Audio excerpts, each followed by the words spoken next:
هل لك سر عند الله بينك أنت وبين الله؟ هل لك صدقات تخفى لا يعلمها إلا الله؟ قصص لا كان runtii masaajid fac weyn taariikh weyn sida lagu qiyaasay 110 sano meelaha lagu qiyaasay da'diisa maantana walaalayaal dhulka inaga yaala aynu la doonayno inaynu ku soo celinno insha Allah ta'ala 100 sano dambe inuu sii shaqeeyo ilaahna la kaashano marka walaalayaal haddaan wax yar taabto anagu waxaanu nimi muddo hadda laga joogo 3 week waxaanuna u nimi masaajidkan u nimi iyo sidii aan uga qayb qaadan lahayn dhismihiisa marka walaalayaal masaajidkii hadda waa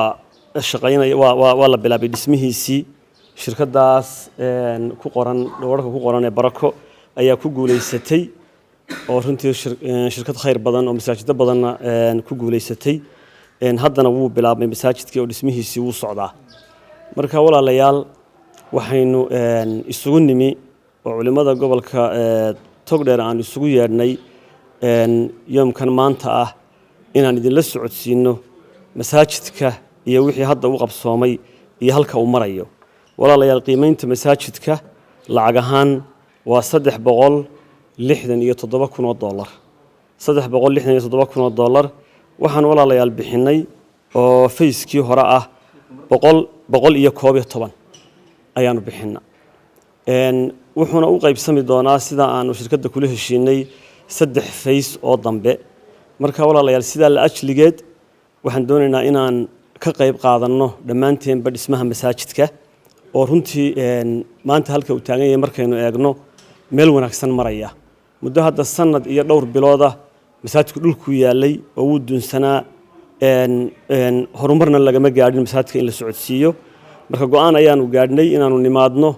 hormood ka noqono masaajidkii aqalkii Ilaahay dhammaan muslimiinta caalamka joogta meel kastay joogtaba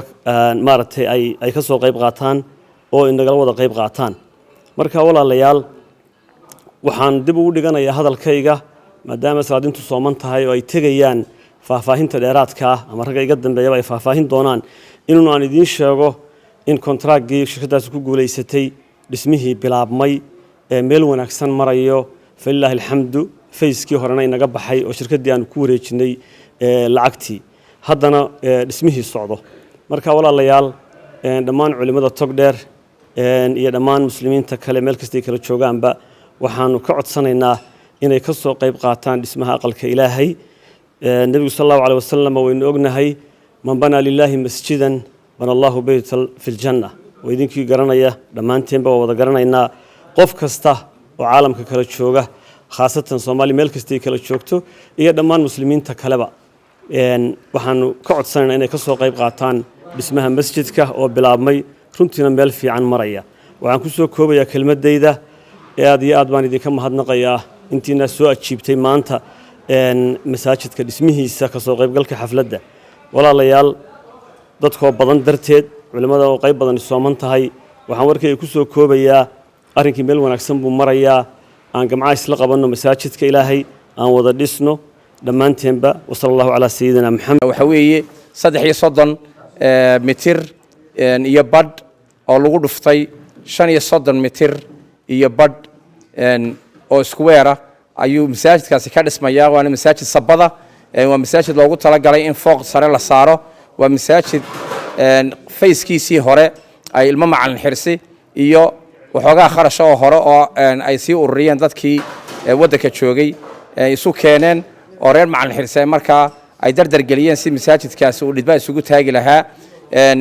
isla markaana reer macallin xirsi ku ballan qaadeen markuu masaajidku dhamaadana in gogasha la dhigi doono ilaa 70,000 ku kici doonta in ayagu ku ballan qaadeen dhigi doonaan ilaahay khayr ka siiyo sidaas ay u dardar gelinayaan waxaan uga codsanaynaa 3 baaqo aan u dirayo caalamka mid kamida oo caalamka dadka muslimiinta ee ku nool aan u dirayo aan leeyahay arinta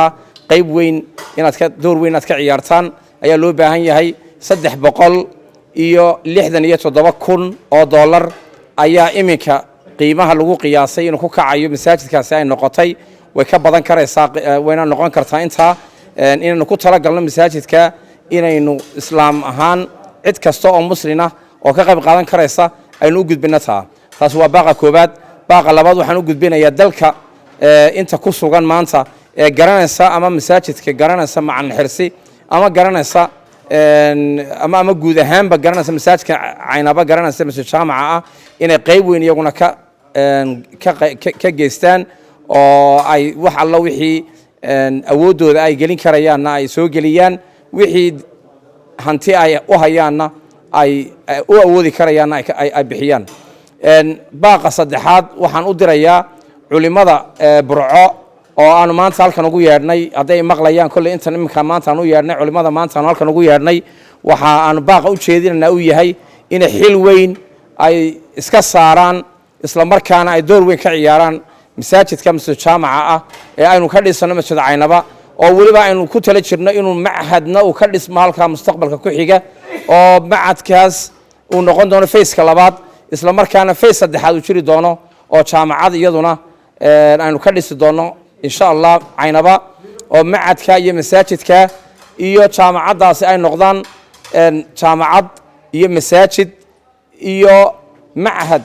diinta islaamka lagu barto inaynu aasaasno oo aynu xil weyn iska saarno ku ekaanin inuu masaajid aynu intaaynu xil iska saarno. culimadii iga horeysay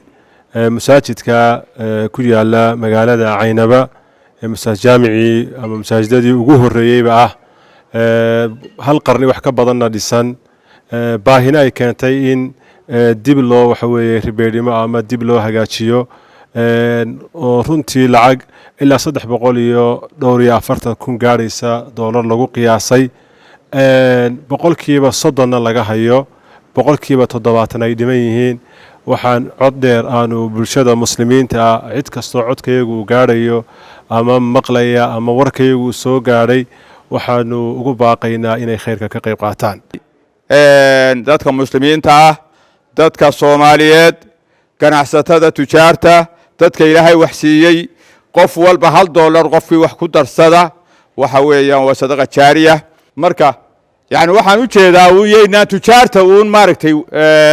ku jahaysmine yani maaragtay $1 iyo 10 iyo 20 iyo 100 iyo mid walba waxa la leeyahay wax laga xishoonayaa ma jiraan. annaguna diyaar baanu nahay. waxaan idinku baaqaynaa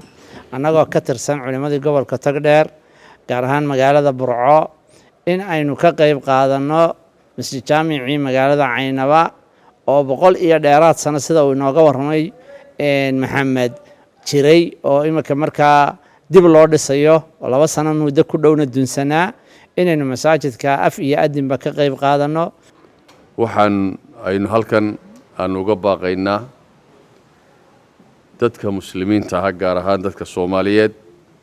ama wax yar ha hayo ama wax weyn ha haye inay ka qayb qaataan dhismaha masjid jaamaca Caynaba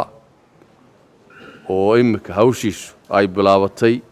inay ka qayb qaataan. nin walba wixii uu kari karayo uu kaga qayb qaato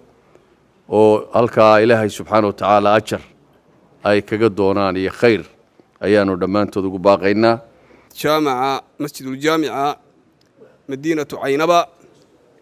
inaynu markaas kelmadda kii ku darsanaya khayrka iyo gacanta ka bixinaya inay tahay sadaqa jaariya. ilaahay subxaanahu wa tacaala ha ina waafajiyo